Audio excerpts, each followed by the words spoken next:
E aí, meus amigos, Revisão PGE, tudo certo? Vamos fazer um vídeo agora analisando o edital da PGM Santos 2019. Provavelmente esse deve ser o último edital relevante que nós temos em 2019. Talvez tenha alguma surpresa, mas é improvável. E esse é um edital bem interessante, inclusive, viu? O ponto fraco aí é o número de vagas, que veio um pouco decepcionante, mas tem alguns aspectos interessantes, legais para a gente analisar aqui. Vamos lá, vamos fazer essa análise de edital. Olha só, a remuneração prevista no edital é 6.381, mas boas fontes já me garantiram que a remuneração real lá em Santos é maior que isso, tá?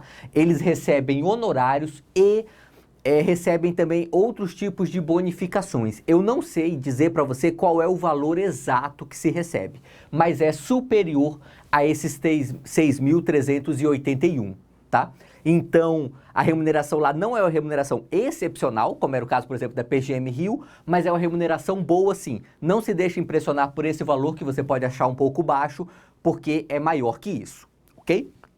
A banca é a VUNESP, que é uma boa banca, particularmente eu gosto das provas VUNESP. Não são provas fáceis, mas são provas justas, vamos dizer assim, sabe? São questões bem elaboradas. Daqui a pouco a gente fala um pouco mais da banca. O número de vagas, como eu disse, é o caráter mais decepcionante deste edital, sabe? 2 vagas é pouco.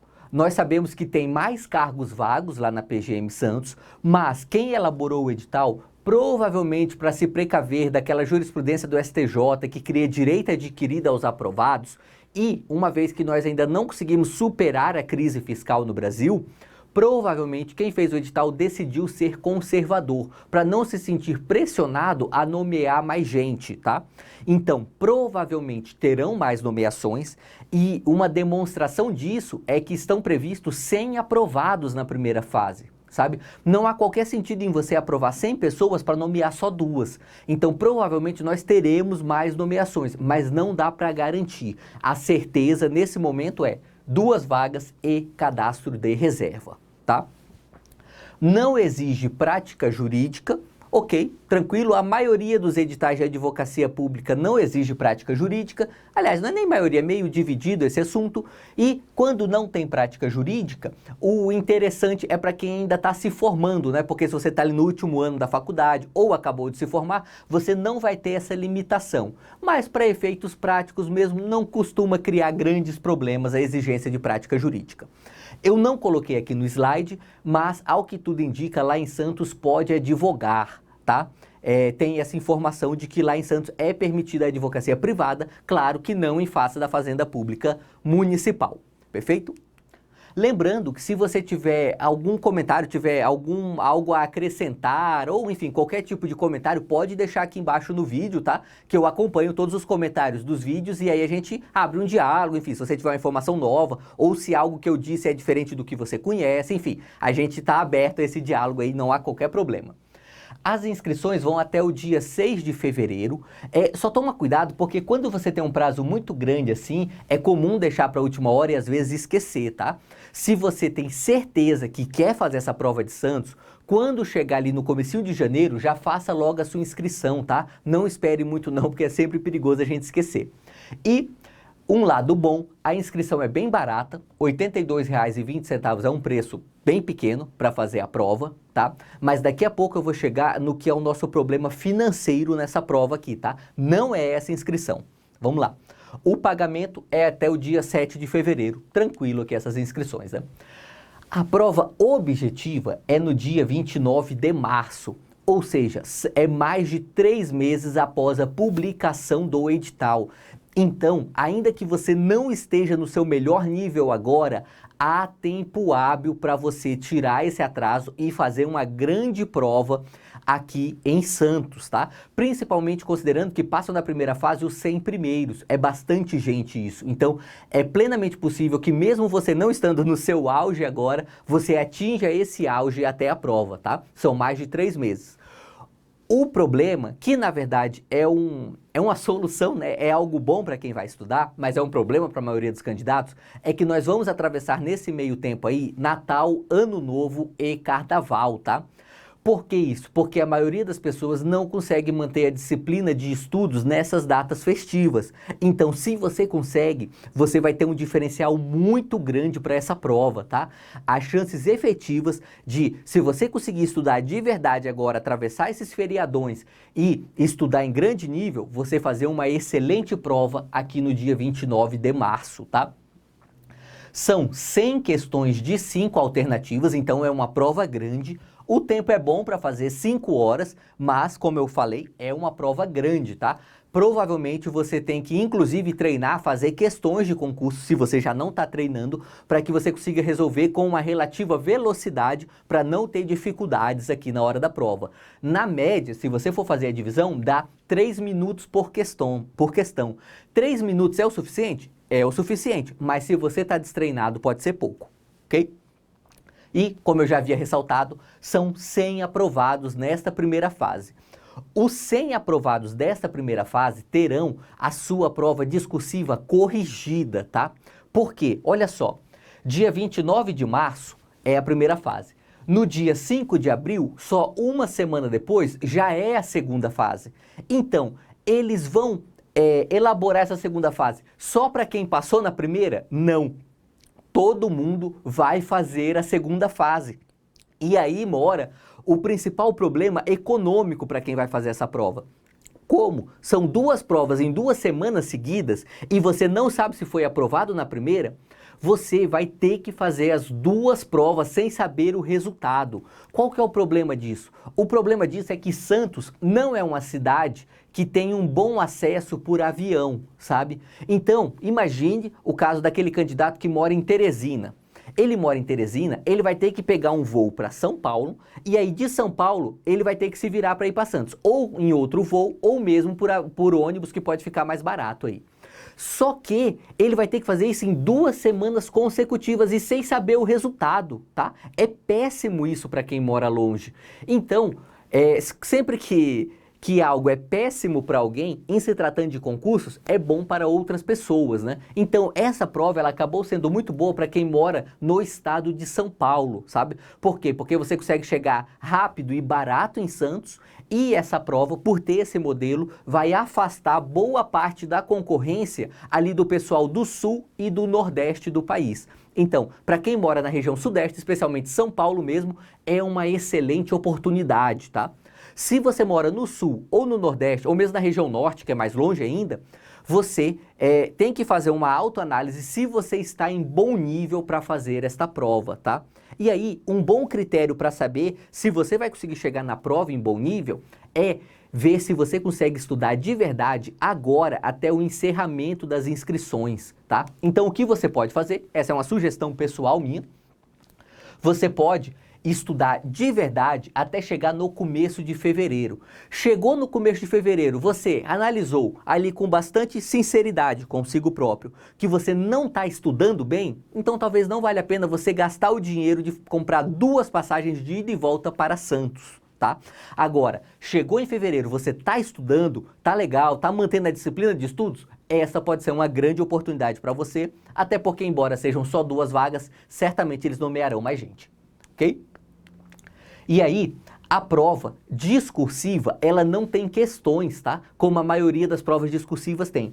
É uma peça e 2 pareceres. Não é pouca coisa, tá? Fazer uma peça e 2 pareceres no mesmo dia é um pouco puxado, mas enfim, essa é a regra que definiram aqui. Provavelmente esses pareceres serão pequenos, tá? Não espere pareceres muito grandes, porque, enfim, são 3 peças para uma única prova, né?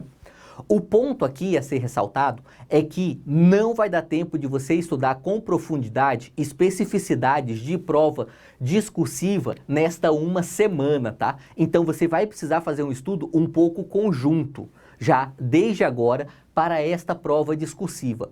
Quando eu digo estudo conjunto, é estudar com especial relevo aqueles temas que são mais importantes para uma segunda fase.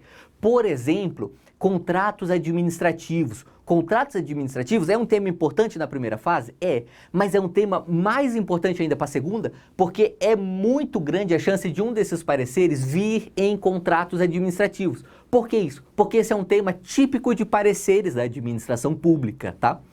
especificidades de como fazer uma peça processual, eu não estudaria agora, eu deixaria só para essa última semana, tá? Eu sei que essa pode ser uma opinião um pouco polêmica, você pode achar que uma semana é pouco tempo para aprender a fazer um agravo de instrumento ou uma contestação, mas eu não acho que seja, tá? Eu acho que se você tem uma base jurídica forte e você pega essa base jurídica forte estudando para a primeira fase, aprender a fazer os modelos de peça é bem rápido depois, tá? Não é um grande problema. Então, eu não me preocuparia com modelos de peça já para esta primeira fase. Eu me preocuparia em ter um conhecimento jurídico forte e nessa uma semana, aí eu estudo esses aspectos formais das peças processuais e eventualmente iria atrás de tirar alguma dúvida que você possa ter com relação a como fazer um parecer jurídico. Não é difícil, é bem fácil fazer um parecer, você pega isto rapidamente. E uma característica dessa prova, tá? Essa prova discursiva é sem consulta. Uma vez que a prova discursiva é sem consulta, como eu já direcionaria os estudos desde agora? Com um reforço especial em legislação, em lei seca, tá? Por quê? Porque a banca VUNESP é uma banca que já costuma cobrar muita legislação na sua prova. E, uma vez que você não vai poder consultar a legislação na segunda fase, fica mais importante ainda. Por quê? Porque é muito provável que nós tenhamos peças e pareceres que cobrem aspectos que estão na legislação. Então, se você aceita um conselho meu, devore a Lei 8666, sabe? É muito provável que ela seja cobrada aqui em um dos dois pareceres, às vezes até na peça, mas provavelmente um dos dois pareceres, e provavelmente vão cobrar aspectos da própria lei, tá? Então, é muito importante você conhecer bem a legislação para essa prova, tanto para a primeira quanto para a segunda fase aqui. Seguindo, não tem prova oral, então se você é daqueles que tem medo de prova oral, pode ficar tranquilo aqui. E a prova de títulos só vale 10 pontos, tá?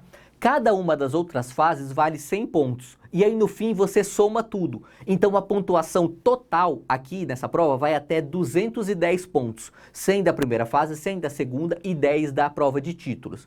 Como a prova de títulos é só 10 pontos, ou seja, é menos de 5% da pontuação total, não se preocupe com a titulação aqui. Mesmo que você não tenha nenhuma pós-graduação, você não deve ficar muito para trás por causa disso. É uma diferença totalmente tirável, vamos dizer assim, na prova mesmo, tá? Você não precisa se preocupar com os títulos aqui.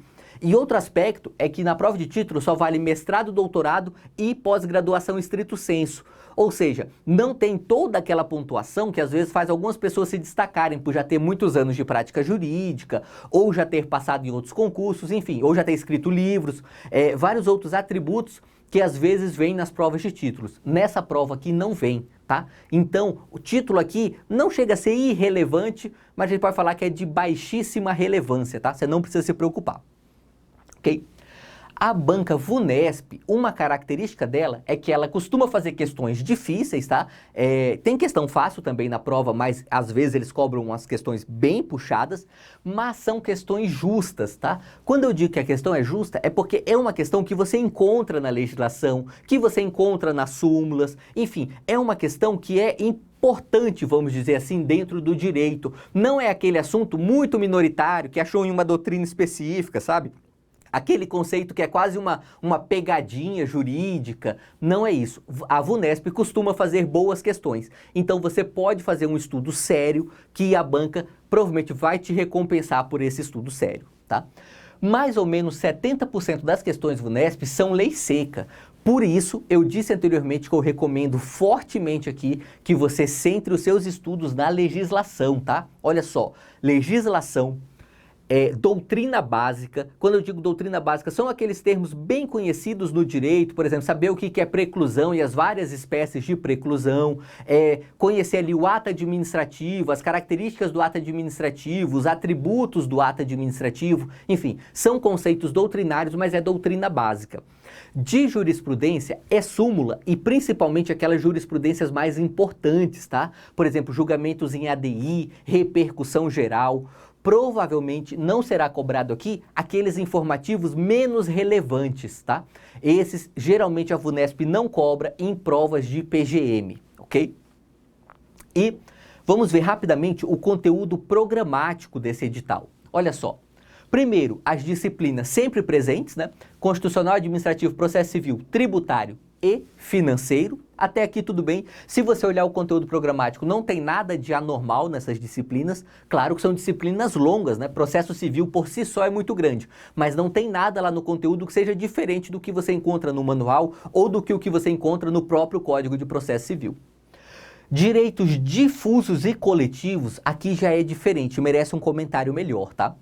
Em difusos e coletivos, eles colocaram direito ambiental, ok, geralmente você estuda ambiental para procuradorias, e urbanístico também, comum para PGM, só que eles colocaram aquelas leis que são mais comuns para Ministério Público e para a Defensoria Pública, como, por exemplo, Estatuto do Idoso, o ECA, que é o Estatuto da Criança e do Adolescente, Lei Maria da Penha, enfim, essas leis que não são comuns nas procuradorias e que são leis grandes, tá?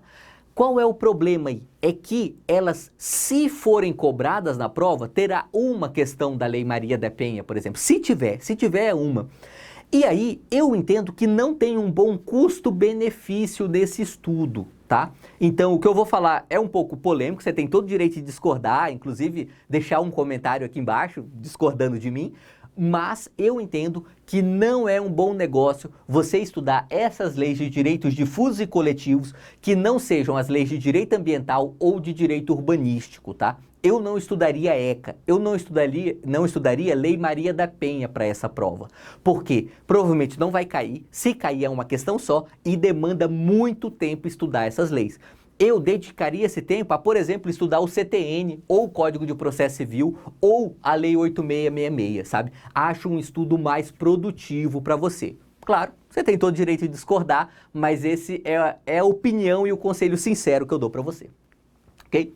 Seguindo, direito civil, normal.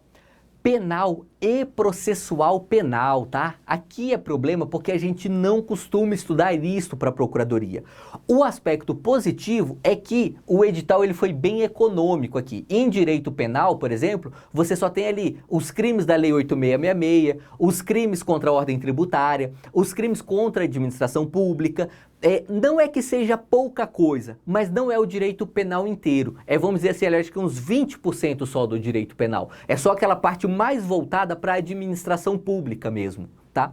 Então, embora tenha penal e processo penal, não será tão difícil estudar esses assuntos para essa prova, ok? Direito do trabalho e processo do trabalho, que está sempre presente em provas de procuradoria, você tem que conhecer mesmo. E legislação municipal. Legislação municipal costuma ser um grande problema para quem faz PGM, mas nessa prova não é, tá? Esse conteúdo programático aqui, como um todo, ele foi bem feito, tá bem organizadinho esse conteúdo programático. E a legislação municipal não tem aquela série de leis estranhas que, por exemplo, cobraram na PGM Curitiba, sabe? Aqui, olha só o que tem em legislação municipal. A lei orgânica do município de Santos, se você quer ser procurador em Santos, você tem que conhecer a lei orgânica, né? A legislação do funcionalismo público em Santos, que também vem sempre presente no edital. Essa lei aqui, quando ela não está numa lei, num tópico próprio do edital, está lá dentro de direito administrativo, sabe? Porque é sempre importante você conhecer a 8.112 do local, né? E esse é o caso. E o Código Tributário do município de Santos. Estudar Código Tributário é uma tarefa chata, sabe? Não é fácil, porque às vezes ele é escrito numa linguagem meio estranha, já mistura um pouco de contabilidade pública, não costuma ser uma tarefa agradável estudar Código Tributário, Código Tributário local. O que eu faria aqui? Daria uma atenção especial para os fatos geradores discriminados no Código Tributário Municipal, tá? Isso costuma ser bem cobrado nessas provas de PGM. Mas enfim, embora nenhuma dessas leis seja pequena, as três são grandes, é relativamente fácil estudá-las porque são só três, beleza? É muito mais fácil do que aquele edital que traz 20 legislações locais, ok? É isso que tínhamos para comentar aqui sobre a PGM Santos. Qualquer comentário seu é muito bem-vindo. Se gostou do vídeo, deixa aquele like e vamos juntos.